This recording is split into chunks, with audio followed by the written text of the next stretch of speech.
Hello, everybody. Hello, everybody. Hi. You guys must have had your breakfast in the morning? Yes. So you should have the energy because I've had 4 cups of coffee and a bowl of anxiety, and I'm freaking out. So my topic is social media anxiety disorder. So here's my life right now. Bring an individual on the stage who's had anxiety for a couple of years, fill this room with complete strangers, post this talk on social media, and where everybody has an opinion or an influencer or, is up for a debate, and post everything of this on social media, right? Like, it's a conundrum.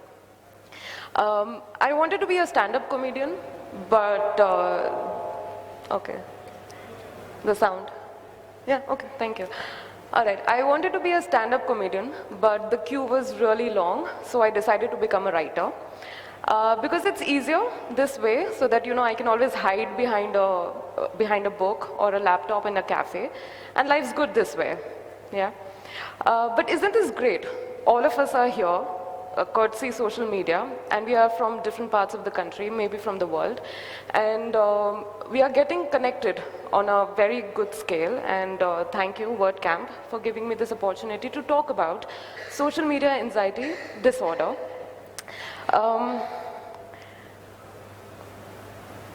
Yeah, there's going to be a little lapse because I'm a little freaking out, but thank you guys.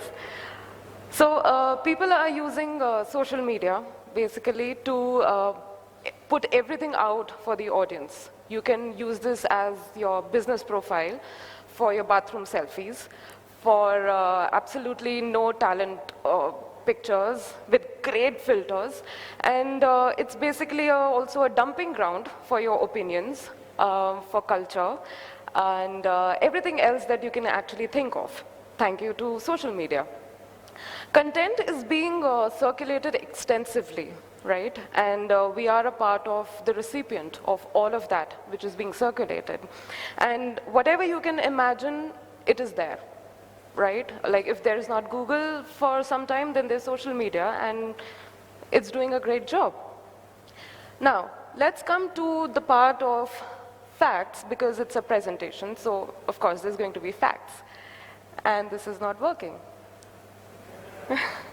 Excuse me. I'm trying to click, and this is not working. Oops.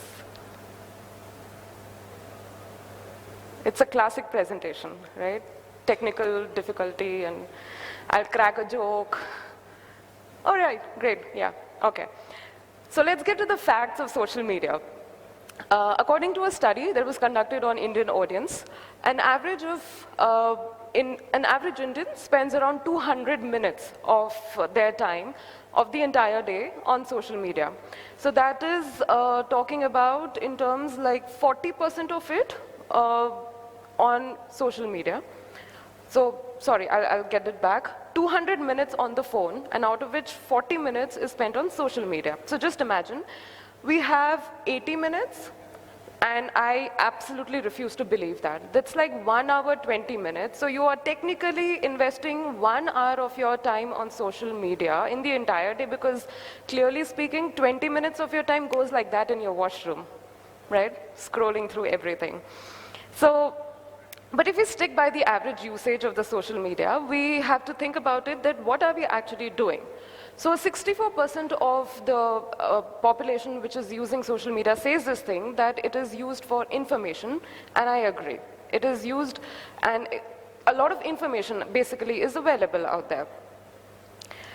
Whatever you need to know about how to make rug jeans and not buy it instead, the latest update on your laptop, how to use this and that and everything, it's out there, and it is giving you all the information. Even the favorite dish of the world, you know in your kitchen how to cook it. When so much is there out online, right? Do we really need to come back to our real life and get bored? No, right? Yeah. Now, this platform is not just the giver, it receives it well. What does it receive? It allows us to share our life. For some people, they share a lot of their private lives, and more than it is welcomed. I mean, who wants to see your honeymoon pictures, guys? Not me, not me.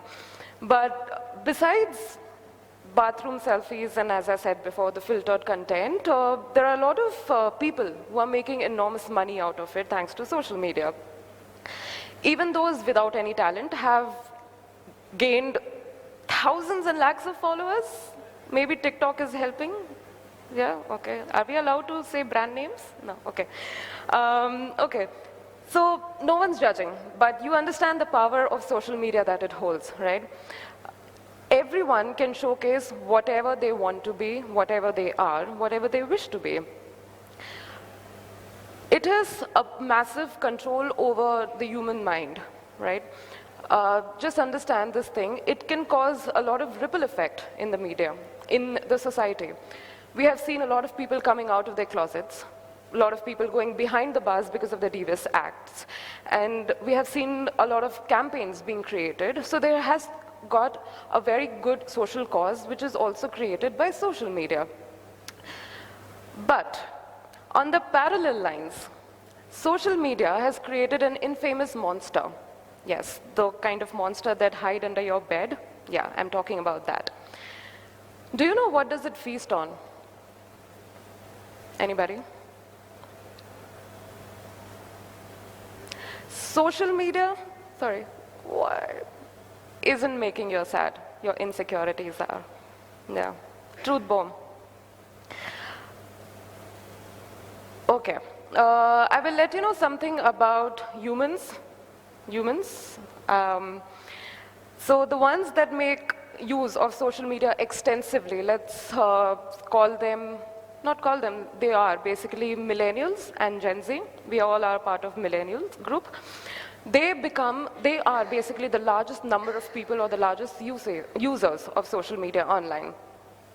Now, a human is a social animal, right? It socializes with others, and the acts that we do are directly or indirectly targeted to fit in, seek approval, and crave attention, and voila. Social media does all of that and even more. So with every like, comment, share, and subscription, a human is directly getting motivated to create more content, right? With time, it starts to play with your psyche. So more than food, exercise, and sex, social media is triggering that chemical in your head, which is called dopamine. You know about it? Right. So what the dopamine does, it's a chemical which is responsible for your behavior, emotion, and cognition. So this chemical reacts into your frontal lobe, a little bit of medical science. This chemical communicates with your frontal lobe, which is associated with praise and rewards. So understand, the use of social media is triggering that chemical, which is causing or triggering your brain, which makes you believe that this is one of the medium which will aspire to give you praise and reward, and you keep using that. So now get this, whenever you post a video, photo, or share anything online, it is triggering that part of your brain, your health and behavior, and it triggers it in a good and a terrible way. Beware, the former being out there, but the latter being more prominent and has its effect on people nowadays, which is, you can see, and you might, one of you, or I don't know how many of you are going through this thing, but it triggers all of us at a certain point of time. Because sociologically and psychologically speaking, all humans work for something in return, right? We all work for something in return, and satisfaction and recognition being the highest source of motivation. Money is there, but yes, satisfaction and recognition. So I will just go back a little into psychology, which is, you're working with my psychology. New age needs hierarchy. Have you guys heard about or know about Maslow's need of hierarchy? Yes, I can see some nodding heads. All right. Keeping this and the Maslow's need of hierarchy, let's get deeper into how the human brain functions, or the human psyche functions. All of those people, who are a lot of people on social media, especially teens to adults, they are depriving themselves of the real joy that is out there in the world, and they are falling prey to that monster under the bed. According to the pyramid, there are basic needs. Yes, there are basic needs that are fulfilled, which is of food, clothing, shelter, security, employment. They are basically fulfilled. But when it comes to psychological needs, which is belonging, love, and self-esteem, as much as we are portraying our decked up lives on social media, the fulfillment of those needs, the psychological needs of love, self-esteem, and belonging, that is taken over by swiping, sliding into the DMs, or inboxing somebody, and that is happening, not in real life. So intimate relationships are formed like that, and love is taken over by likes, comments, followers, shares, shout-outs, stories, all of that. Go higher to the level of self-esteem and accomplishment if you go a level up. Self-esteem is indirectly or directly being determined by how much presence you're forming on social media. Let me tell you, I am one of them. I'm not just doing this by all the research and everything. I am one of them. I might be one of you guys who got bitten by the monster living inside my bed. And one day I realized that it's not really hidden. It's out there in open, and it's staring right at me. All right. Happy realization. Let me get a little up close and personal with you. What happened when I first got bitten, or when I first got acquainted by the monster in my bed? I selected a few pictures from my gallery. I wrote content, I wrote captions, and I posted them online on social media and tagged a few accounts which made sense or which were a little famous accounts. This is not over the edge, right? This is very normal. Everybody would do that. What really happened after that was the triggers. Now, there were restlessness and lapse in self-esteem. Social media anxiety had hit me, and I was constantly on my phone, wondering how many likes did I get, how many comments were there, if I were gaining any more followers or not.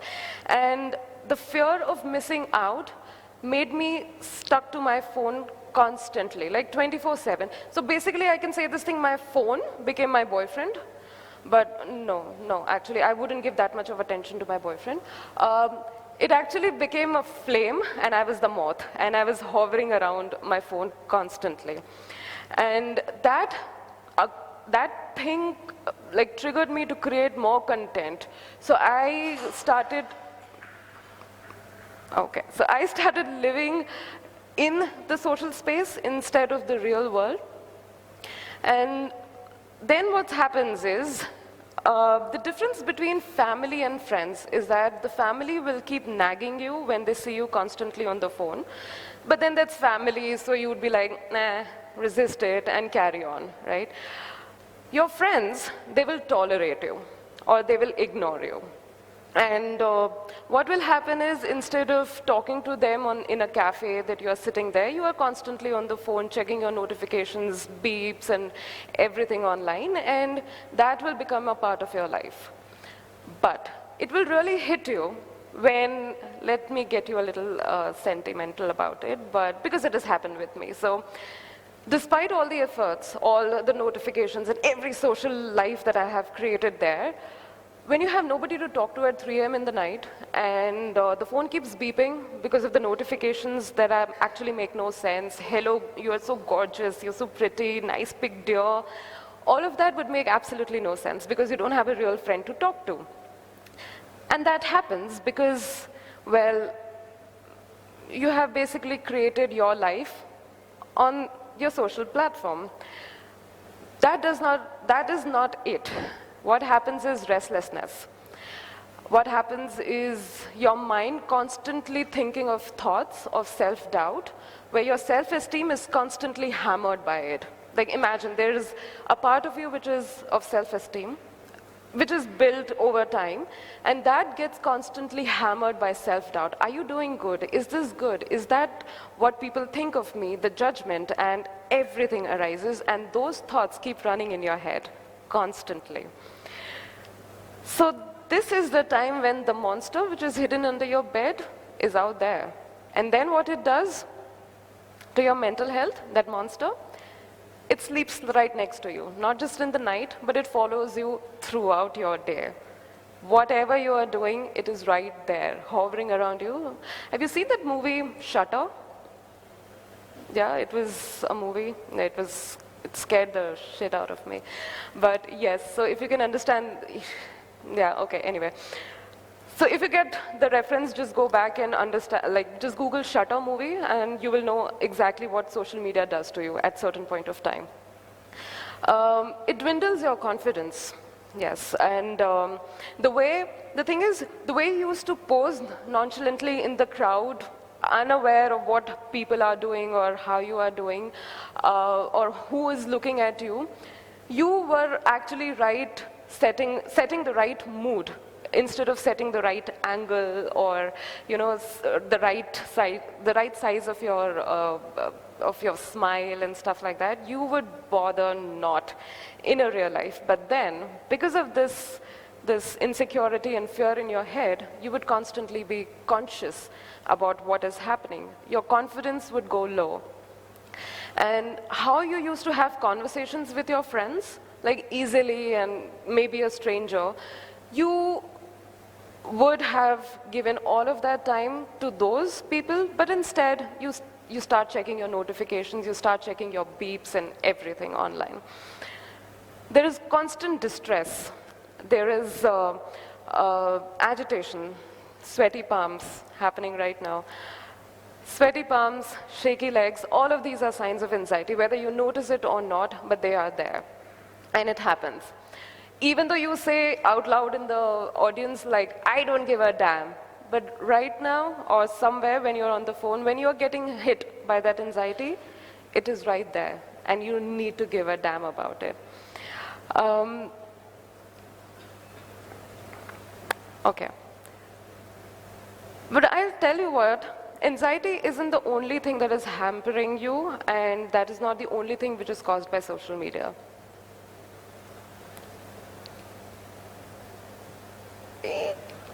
Damn, my joke. Wait. It does anxiety, depression, low self-esteem and low self-confidence, agitation, loneliness. Right now, or maybe somewhere in a party where you are surrounded with 10 other people, you will still feel lonely. That is what happens. And ADHD, attention deficiency hyperactive disorder. Like right now, I've talked for, 20 minutes, or maybe 5 to 10 times you must have checked your phone.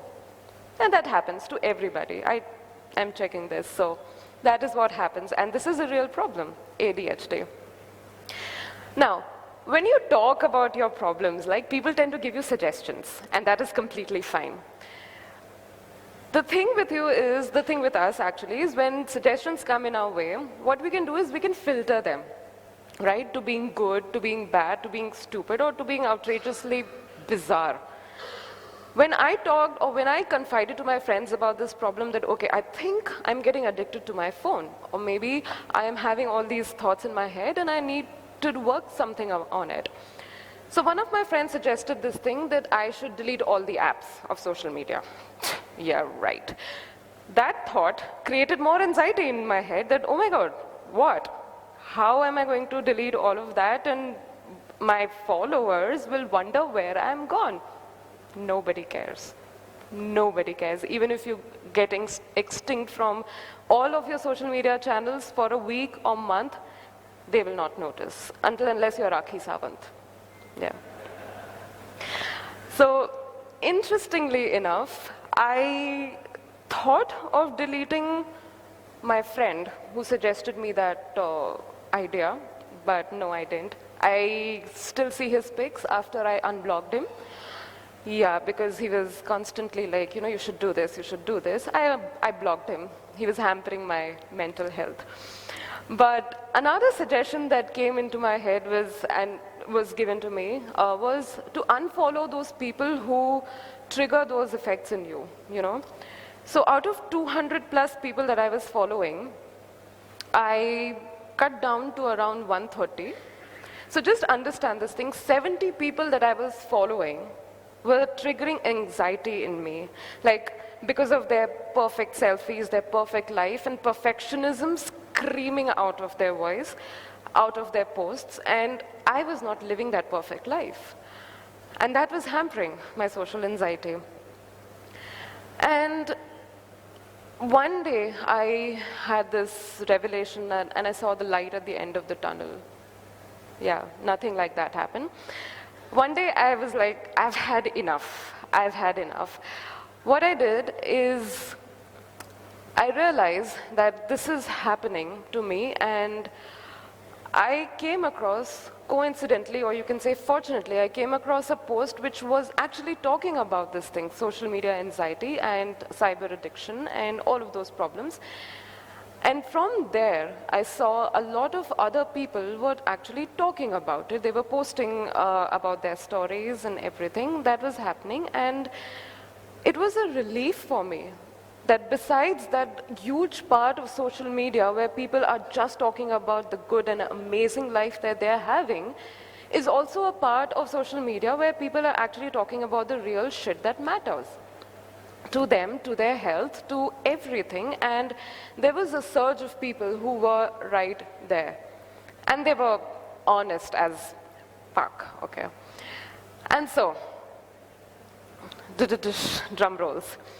I put my writing out there, and I started to write blogs and stories and everything that was going on in my head, in my mind, online.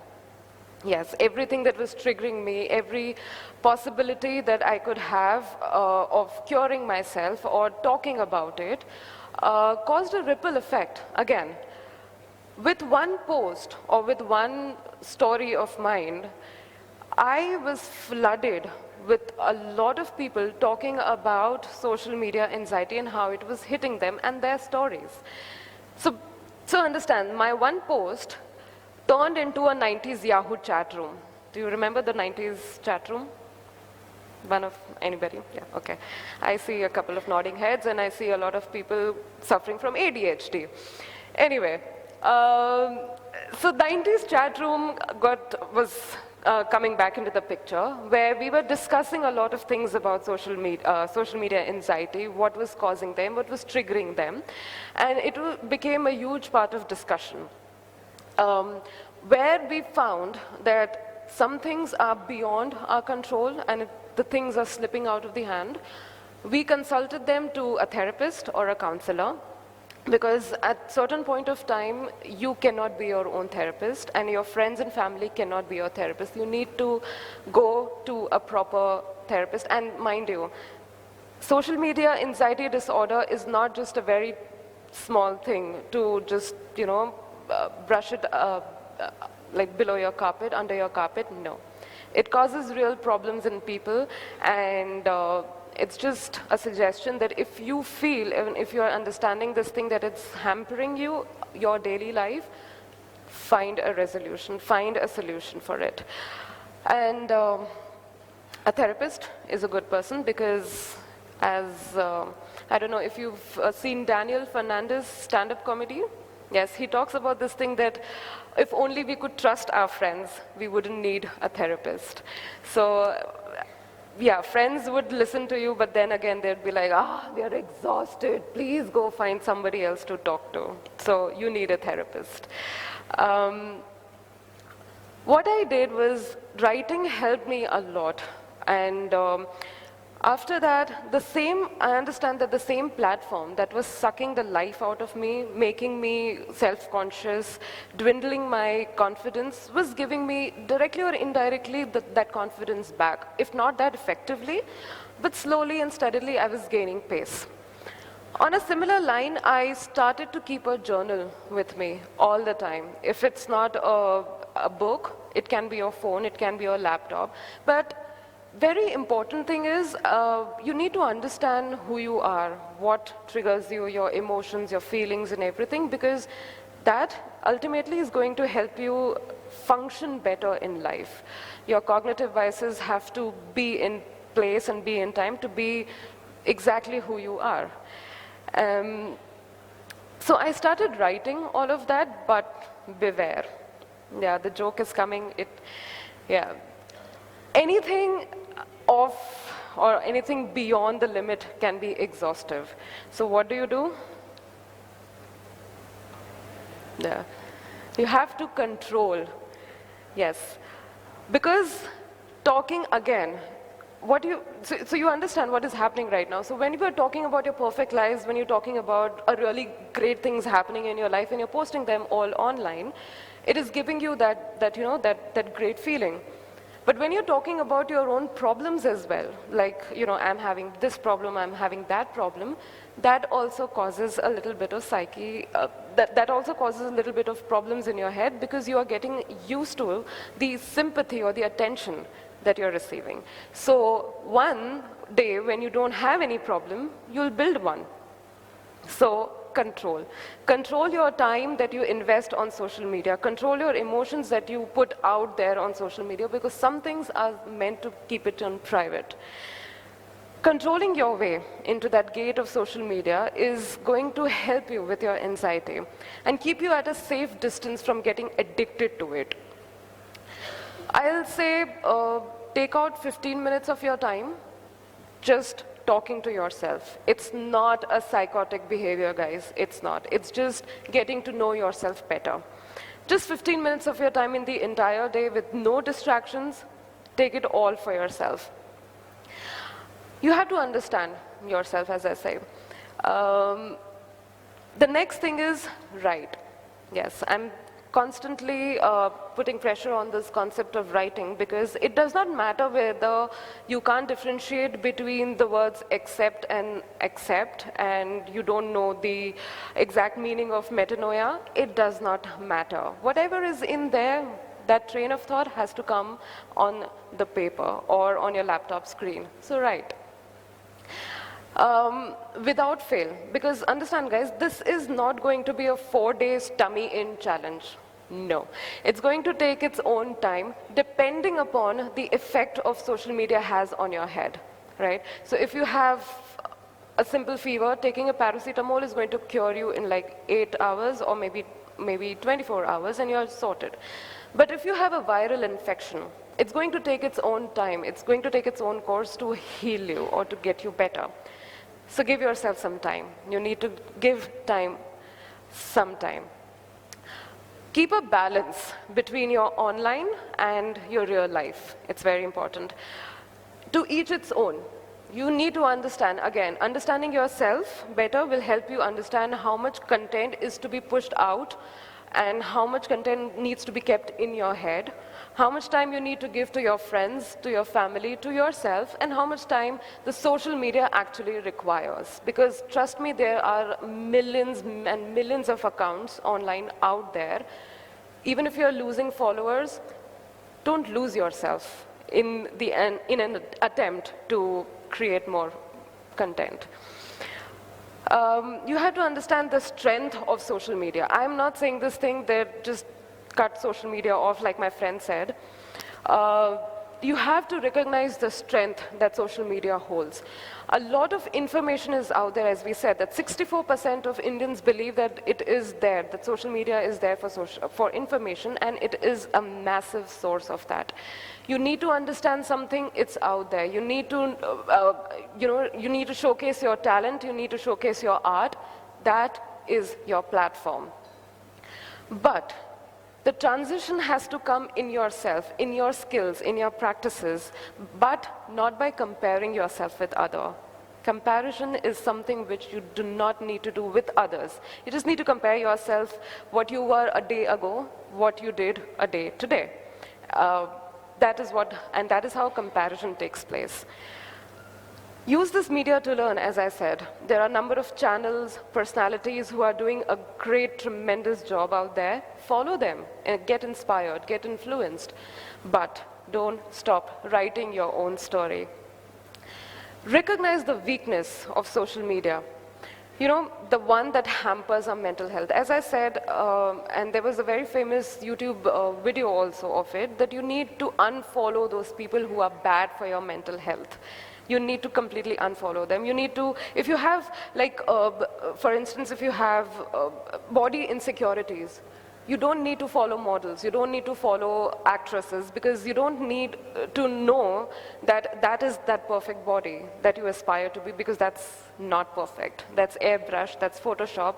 We know at the end of the day that that is Photoshop, that's all lie, but this is tricky business, bro. This is tricky. Unfollow those people and work on yourself. Because you need to understand, you need to comprehend your own emotions and feelings and what is triggering those anxiety hampers in your head. Detach yourself often from social media. So as I said before, I used to treat my social media as my boyfriend, but I wouldn't give him that much of attention, is because you need to understand that you have your own individual space, right? You need to grow individually without giving social media your entire attention. So detach yourself often from that. Because thankfully, anxiety has precautionary measures and cures, and you can always start. Like right here, right now, just don't delete the app. It's going to cause even more anxiety. Just don't delete, but limit your time. And figure the shit out in your head. It's very important. To me, writing has proved time and again that whatever is out there, whatever is out here can be put out there, and there are a lot of people who would understand, who would connect with you, and you would find a safe space to talk about a lot of things and create content that actually makes sense to you, that actually makes you feel that you are as real in your real life as on social media. And you can always give it a try by writing a lot of content, and WordPress is obviously there. I had to talk about WordPress. So create a blog on WordPress, and keep writing. Keep a journal. Understand yourself better, and just treat social media as something that you can socially interact with and not make that your entire world. And thank you guys for listening to me. Someday maybe I'll become a stand-up comedian, and I think you guys will laugh, but right now I'm laughing at myself because I did pretty good, not that bad, I think. Yeah? No? Okay. Anyway, thank you so much for being here, and thank you. Yeah, that's my time. You have to follow me, guys, please. If I made sense to you, please follow me. We can be friends there. We can be friends here. We can exchange numbers. I might not be very good at texting back. I don't even pick up calls unless it's really important. But here, I'm available. Yeah, I'm working on it. So, yeah, that's it. Any questions, please?